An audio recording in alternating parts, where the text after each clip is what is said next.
कर्म का भूत माथे पर सवार होगा, उसी कर्म की छाया दिमाग में घूमती रहेगी।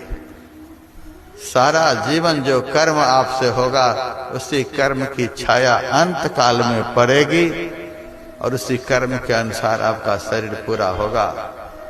यदि पापमय कर्म सारे जीवन शरीर से होते रहे तो पाप अंत काल में प्रबल हो जाएगा और पीड़ा, महापीड़ा अंत काल में होगी।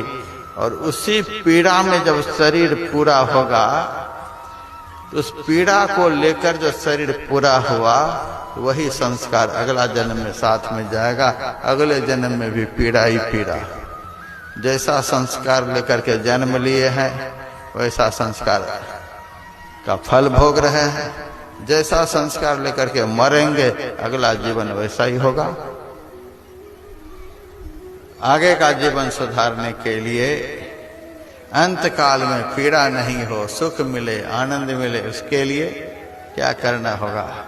कोटिंग त्यक्त्वा हरिं स्मरेत, करोड़ों कामों को छोड़कर ईश्वर का स्मरण करना है। लेकिन हमारे गुरु महाराज ने कहा, ईश्वर का स्मरण करना ऐसा काम है, ये संसार का काम करते हुए भी हो सकता है। भोजन करते हुए स्मरण करो, शौचालय में जाते हुए स्मरण करो, नहाते हुए स्मरण करो, खेतों में काम करते हुए, नौकरी करते हुए, शरीर से संसार का काम, तन काम में मन राम में। इस तरह से यदि सुमरन चिंतन होता रहा, अंत काल बड़ा सुखमय होगा। सुख से जब शरीर पूरा होगा तो आगे भी सुख भोगेंगे। सुख का संस्कार लेकर जो मरेंगे, वो आगे भी सुख भोगेंगे। जो रोते हुए मरेंगे, आगे भी रोते रहेंगे। तो हम लोग चाहते हैं कि हमारे सत्संगी भाई बहन मनुष्य का शरीर लेकर के आए हैं। इतना अच्छा सत्संग का वातावरण है। गुरु महाराज कैसे सदगुरु जीवन में मिले, संत मत के ऐसा ज्ञान जीवन में मिला।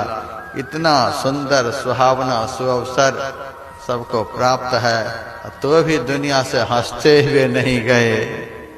इतना सब कुछ होना व्यर्थ है। तो दुनिया से हम हंसते हुए जाएं और संसार हमारे लिए रोते रहे, इस तरह से जाने का आनंद है। हमारे लिए दुनिया रोए और हम दुनिया से हंसते हुए जाएं।